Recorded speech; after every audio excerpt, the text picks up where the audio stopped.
Hello and welcome to your 12th summer online geometry course. I am, of course, Mr. Marquez, your favorite math teacher. And today we're going to talk about lines and angles. So first off, we're going to talk about lines. Then we're going to talk about angles. And we're going to define a couple of things. So the first thing we're going to talk about is lines. And lines, there are quite a few types of lines, I guess. Transversal, diagonal, and etc., etc. But we're going to talk about parallel lines, perpendicular lines, and skew lines for now. Okay? And then we're going to talk a little bit later on about the other types of lines and line segments. What are parallel lines? We've heard the term parallel a lot, but we really don't know what it means. Parallel just basically means next to. So we define this as coplanar lines that do not intersect. It's going to sound cruel or mean, but I don't want it to sound that way.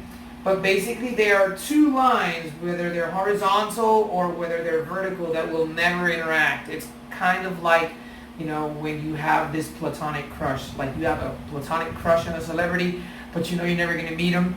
You're always going to be next to them, but you're never going to intersect, right? So parallel lines are two lines that are next to each other but do not intersect. You can see them horizontally or you can see them vertically. You can even sometimes kind of see them diagonally, right? But they never intersect each other.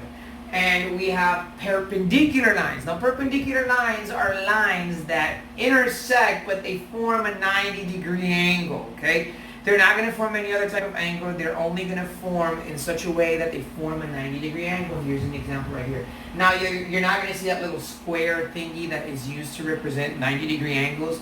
90-degree angles are straight angles. So there are two lines that are going to form a 90-degree angle. Now you can see them like this, or you can see them horizontally as well, but they're always going to form a 90-degree angle. Then we have a skew line. A skew line are two lines that are not parallel to each other. They're not perpendicular. In fact, they're not even on the same hemisphere. Like you'll see one line this way, the other line looking this way. Kind of like what I did here. One line is horizontal, the other line is vertical. They never intersect. They never intersect, but they're not parallel. It's like total strangers. You see them walking across the street, but you have no type of interaction with them, right? So that's a parallel line, 90-degree. Lines that are next to each other but never intersect. Think about that celebrity crush that we will never get. So parallel lines are horizontal or vertical. They're next to each other. They'll never ever intersect or intersect each other. Yeah. Perpendicular lines only at a 90-degree angle. So you might see them like this, the way I drew them here, or you might see them horizontally like this. But they form a 90-degree angle. Then you have skew lines, which are defined again as not coplanar and not parallel and do not intersect. So you'll see one horizontal this way, maybe one vertical this way, or and vice versa. Now I'm going to discuss this example real quick with you guys. And we have a figure. This is, pardon my drawings, but this is supposed to be sort of a cubic figure. And we have the letters L, or K, L, N, M, P, Q, S, R. And we're going to answer, or I already answered them, but what you're going to see in a figure like this is you're going to see this figure and a series of questions. So they're asking to find a pair of parallel segments, not lines, segments. Now, again, we know that parallel lines are defined as lines that are coplanar but do not intersect each other. So in this figure, we can say that they are K and N is parallel to P and S, because if you notice, KN and PS are next to each other, but they're not interacting with each other. They're really close to each other. So that's what parallel lines or segments are. They are not the only ones, because I could also say P and Q and S and R. Now, if you're having a little bit of difficulty observing the figure or understanding my horrible drawing, I am going to upload the example along with this video so you guys can check them at your own pace. Also, name a pair of skew lines. Again, are lines that are not parallel, are not perpendicular, and do not interact. So if you look at this, we can say that LM is an example of a skew segment, LM, and of course RS. LM is this one, and RS is this one. They're not close to each other. They're not intersecting. They probably won't intersect because it's unless you change the entire form of the figure. So they're skew lines. Perpendicular lines. Now perpendicular lines, we said, are lines that form exactly a 90-degree angle. So we have RS right here, and we have MR. Now if I look at MR and RS, and I were to draw an imaginary angle, there would be a 90-degree angle here. MR and RS. So that's an example of perpendicular line. And how we represent them, for example, we would say segment MR, and we draw the symbol for perpendicular as basically a vertical line touching a horizontal line, RS. When they're parallel, if you notice, we write KN, and we draw two little lines looking like this, which means are parallel to PS. Okay, so the last thing they want us to find is planes, parallel planes. Now we know that a plane is a flat surface figure that is defined by naming three non-collinear points. So parallel planes are basically two flat surfaces that are next to each other and don't interact. So if we were to say two parallel planes, we can say plane K, P, and S are parallel to plane L, Q, and R. Because if you notice, this flat surface right here and this flat surface right here are next to each other, but they don't intersect with each other. So again, real quick to recap, parallel segments, we said KN, and we use this symbol, is parallel to PS, because KN is right here and PS is right here. Skew lines, they don't interact with each other, we say LM, right here, and RS, they're not parallel, they're not perpendicular, they're not even close to each other. We have perpendicular lines, and we have MR is perpendicular to RS because it forms a 90-degree angle. Remember, we represent that sentence by saying segment MR and the symbol for perpendicular, which is this, to RS. And coplanar planes, again, we have K, P, and S, which is a flat surface, and L, Q, and R, which is another flat surface, and they are next to each other. So we're going to see in a couple of minutes, or a couple of seconds actually, we're going to see how we work with different types of angles. So you can pause, rewind the video, review this example, and then we are going to talk about angles. Take a look at angles. Now, to understand angles, we've already talked about angles in, complementary, supplementary. We already spoke about acute angles, obtuse angles, and right angles. Here we're going to talk about angles, but when we're dealing with parallel lines, to be more exact. So parallel lines we already defined as two lines that do not intersect each other. But what happens when all of a sudden we have this line right here, this diagonal line? When one line actually intersects two parallel lines, we call those a transversal line. And what's going to happen is that whenever a transversal line intersects parallel lines, we have angles that are formed. And we have different types of angles. So I know this looks like a lot. What I'm going to do is I'm going to kind of walk you through it. And I'm going to keep erasing as I explain. And what I'm going to do actually is I'm going to explain some of the, give me one second, I'm sorry. So what I'm going to do is I'm actually going to explain some of the definitions, and as I explain them, we're going to answer these questions that I have here. What are alternate interior angles, alternate exterior angles, and consecutive internal angles. So the first thing we define is this line, which is a transversal, which goes through, it's a line that goes through two parallel lines. And when we have that, we have what are interior angles and we have what are exterior angles, okay? Now, interior angles are the angles that are between the two parallel lines. So in this case, if we were going to talk about interior angles, and we see that, for example, we have angle 1, angle 2, angle 3, angle 4, angle 5, angle 6, angle 7, and angle 8. If we're going to talk about interior angles, we're only going to talk about the interior angles that are inside of the parallel line. So in this case, interior angles are between the two parallel lines would be angles 3, 4, 5, and 6. So we would say that angles 3, 4, 5, and 6 are interior angles. If we look at exterior angles, well, that would mean angles that are outside of the transversal line. So exterior angles in this case would be 1, 2, 7, and 8. That's what we will call exterior angles. So we would say angles 1, 2, 7, and 8. Again, exterior angles 1, 2, 7, and 8. So I'm going to go ahead and erase this side of the board. We've already explained what interior angles are.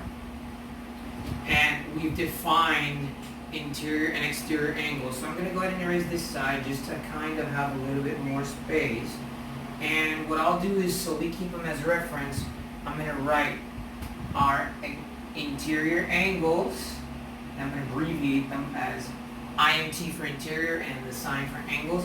We set our angles 3, 4, 5, and 6. And our exterior angles, which are outside, and I abbreviate them as EXT, are angles 1, 2, 7, and 8. Okay, so just to kind of keep that. But sometimes when we form, or when a transversal line forms these angles, we have alternate interior and alternate exterior. So let's talk about alternate interior and alternate exterior. First, we're going to talk about alternate interior.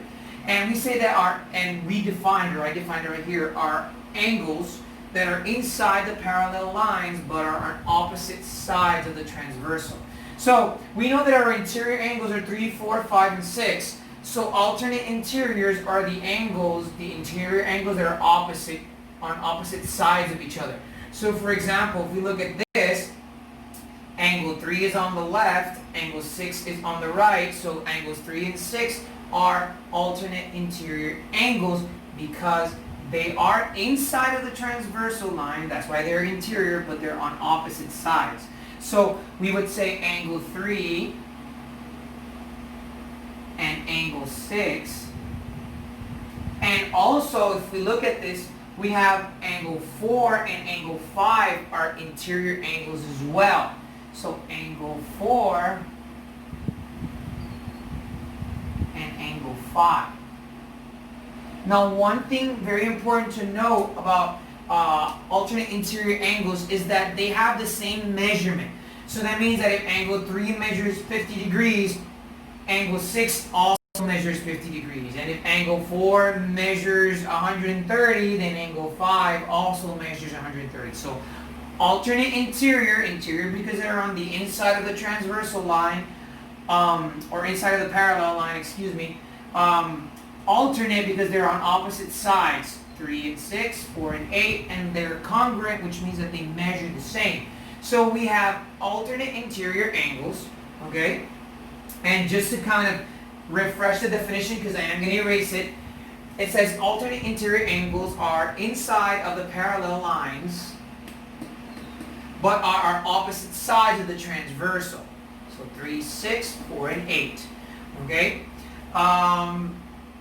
Angle 3 is left of the transversal, angle 6 is right of the transversal, and are congruent. They have the same measurement. The same also applies to angle 4 and angle 8. Angle 4 is to the right of the transversal. Angle 5 is to the left of the transversal, and they're also congruent. So I'm actually going to go ahead and erase this definition, and that gives us some more space to see this better. Now, the other one that we're going to talk about now, as the same way we have alternate interior angles, we also have alternate exterior angles. Now let's break this down. We know that alternate exterior angle, or we know that exterior angles are angles that are outside of the transversal, and we know that the exterior angles are angles 1, 2, 7, and 8.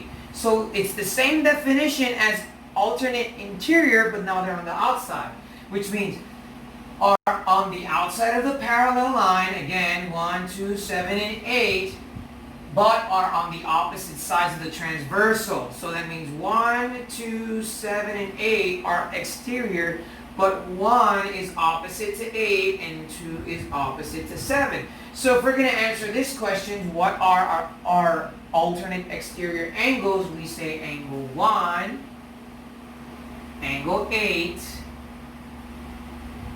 and angle 2, and angle 7. And just like when we spoke about alternate interior angles, alternate exterior angles are also congruent. So that means that angle 1 and angle 8 have the same measurement, and angle 2 and angle 7 also have the same measurement. So we have already defined what an interior angle is, what an exterior angle is, what an alternate interior angle is, and what an alternate exterior angle is. Now let's talk about corresponding angles. Okay, corresponding angles. Now, the corresponding angles are basically lie on the same side of the transversal. So, angles that lie on the same side of the transversal. One important thing to also denote is that a corresponding angle has one exterior angle and one interior angle. So if we look at corresponding angles here, on the same side, well, 1, 3, 5, and 7 are on the same side of the transversal, and 2, 4, 6, and 8 are on the same side of the transversal. But since the definition says that it includes one exterior and one interior, so we're going to say 1 and 5 are corresponding angles. And one thing that very important thing about corresponding angles is that they're going to have the same measurement as well. So angle 1 and angle 5 are corresponding angles. Angle 2 and angle 6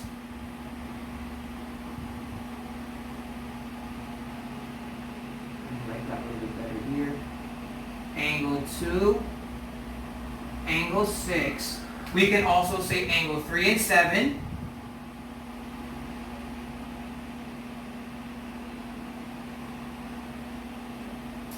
Angle 3, angle 7, and angle 4 and angle 8.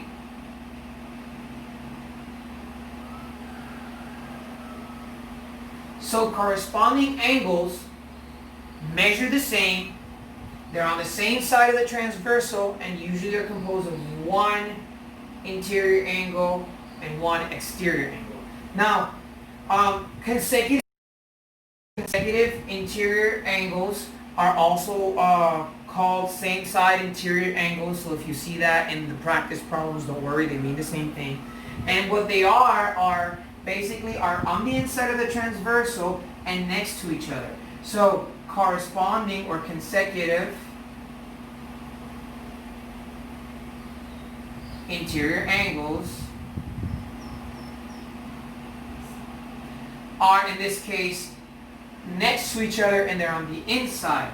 Okay, it says are on the inside of the transversal and next to each other. So for example, 4 and 6 are actually consecutive interior angles. Okay. Angles 3 and 5 are also consecutive interior angles. And one thing that is good to know about consecutive interior angles is that they are supplementary to each other. Okay, so that means angle 3 and angle 5. Angle 3 is right here, angle 5 is right here. So what that means is that if angle 3 had a measurement and angle 5 had a measurement, if I were to add them, they would equal to 180 degrees. And remember that 180 degrees means that they're supplementary. Okay, so that's it for this class, guys. I'm going to upload these examples along with the definitions and the practice problems. Now, when I upload the practice problem, you're going to see an example, and beneath, you're going to see something that says check it out. You're going to answer the check it out part, okay? The other part is just so you can kind of go ahead and have a review this material. So if you have any doubts or questions, you can go back to it. You can go back to this video. You can text me. Guys, this is your 12 Summer Online Geometry course, and I am Mr. Marquez, your favorite summer school math teacher. So stay safe. Bye.